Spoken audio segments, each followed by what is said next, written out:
Bismillahirrahmanirrahim. Assalamualaikum warahmatullahi wabarakatuh. Sahabat yang beriman dimanapun berada, semoga kita selalu dalam lindungan Allah Subhanahu wa Ta'ala. Bismillahirrahmanirrahim. Allahumma salli ala Sayyidina Muhammad wa ala ali Sayyidina Muhammad. Segala puji bagi Allah Subhanahu wa Ta'ala, Rabb semesta alam. Salawat dan salam kepada Nabi kita Nabi Muhammad sallallahu alaihi wasallam, keluarganya, para sahabat-sahabatnya, dan orang-orang yang mengikuti mereka hingga akhir zaman.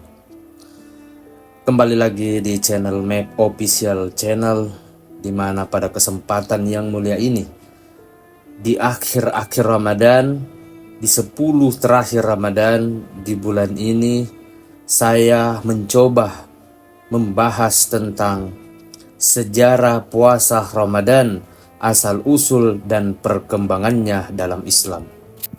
Sahabat yang beriman dimanapun berada,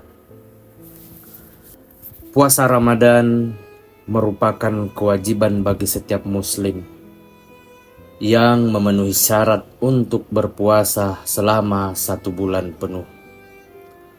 Pada bulan Ramadan, tahukah sahabat-sahabatku bagaimana awal mula puasa dilakukan dan kapan sejarah puasa Ramadan pertama kali diwajibkan? Mari kita simak penjelasan saya berikut ini. Sejarah puasa Ramadan menurut Imam Al-Qurtubi, seperti yang dikutip dalam buku Misteri Bulan Ramadan karya Yusuf Burhanuddin,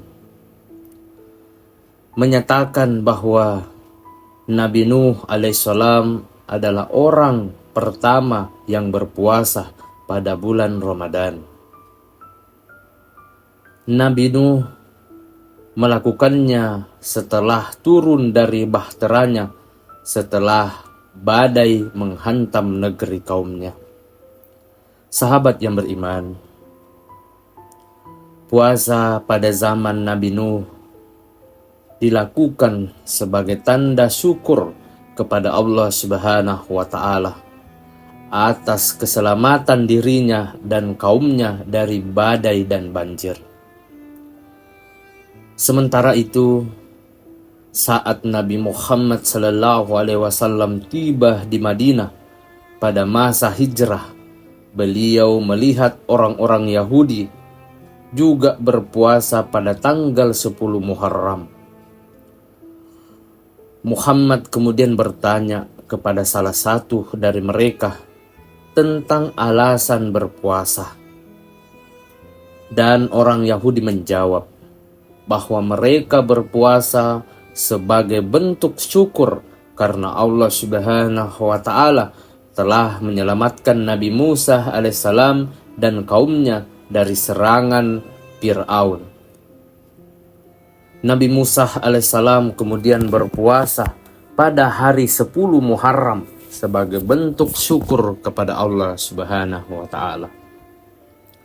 Sahabat yang beriman dimanapun berada, Nabi Muhammad sallallahu alaihi wasallam kemudian menjelaskan peristiwa tersebut kepada umatnya dan memerintahkan umat Islam untuk juga berpuasa pada tanggal 10 Muharram.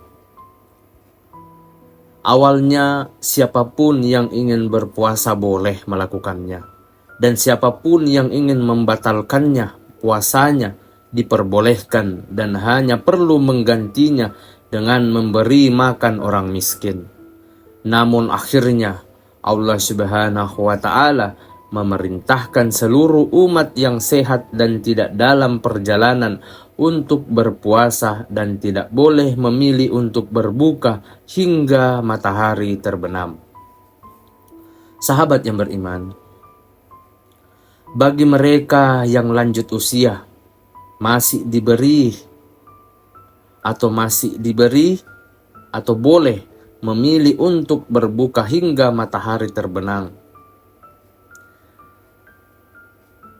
dan bagi mereka yang lanjut usia masih diberikan keringanan untuk berbuka dengan syarat tetap memberikan makanan untuk orang miskin.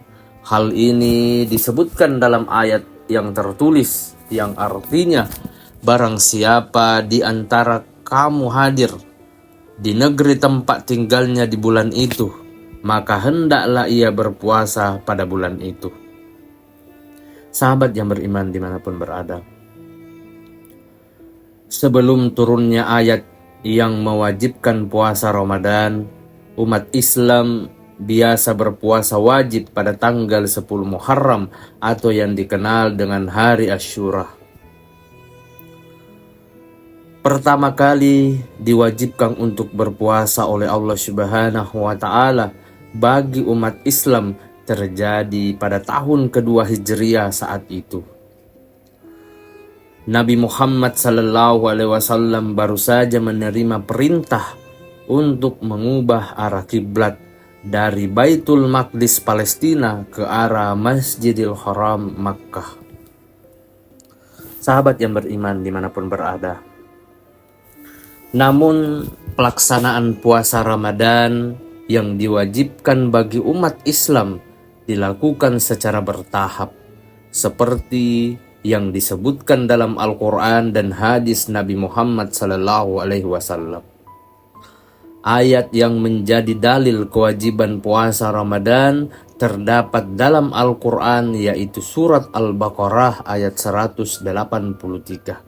Allah Subhanahu wa Ta'ala berfirman, artinya, hai orang-orang yang beriman, diwajibkan atas kalian berpuasa sebagaimana diwajibkan atas orang-orang sebelum kalian agar kalian bertakwa. Quran surat Al-Baqarah ayat 183. Sahabat yang beriman dimanapun berada,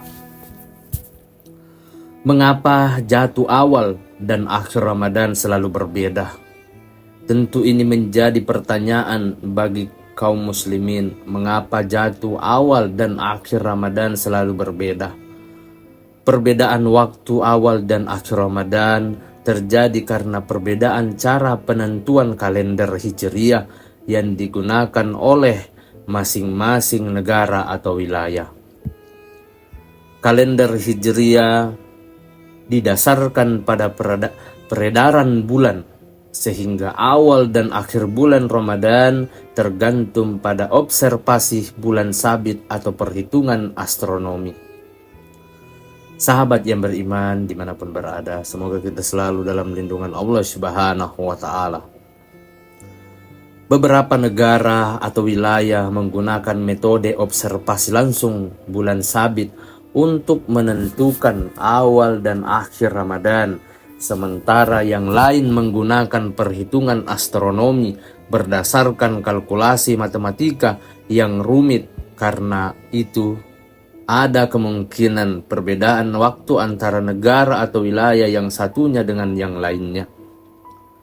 Selain itu, perbedaan waktu awal dan akhir Ramadan juga bisa disebabkan oleh perbedaan garis bujur, sehingga terdapat beberapa waktu matahari terbit dan matahari terbenam antara wilayah tersebut. Tentu hal ini juga dapat mempengaruhi waktu awal dan akhir Ramadan di wilayah tersebut. Sahabat yang beriman, namun perlu kita ketahui perbedaan waktu awal dan akhir Ramadan ini tidak mengurangi makna dan pentingnya ibadah puasa Ramadan. Sebaliknya, puasa Ramadan tetap menjadi ibadah yang dijalankan sebagai bentuk ketaatan kepada Allah Subhanahu wa Ta'ala dan menjadi sarana untuk memperbaiki diri. Wallahu alam bisawab. Demikianlah pembahasan tentang sejarah puasa Ramadan, asal-usul dan perkembangannya dalam Islam. Semoga apa yang saya sampaikan pada kesempatan yang mulia ini bisa bermanfaat untuk kita semua, terutama untuk saya pribadi. Apalagi ini masih suasana bulan suci Ramadan dan kita waktunya untuk mengejar yang namanya malam Lailatul Qadar, malam detik-detik terakhir atau hari-hari terakhir di bulan Ramadan tahun ini.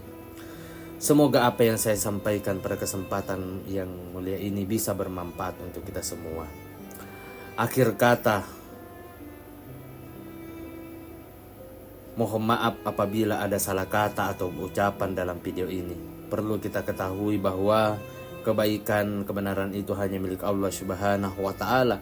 Kesalahan serta keburukan itu datangnya dari saya pribadi selaku manusia biasa. Akhir kata, wabillahi taufiq wal hidayah. Wassalamualaikum warahmatullahi wabarakatuh.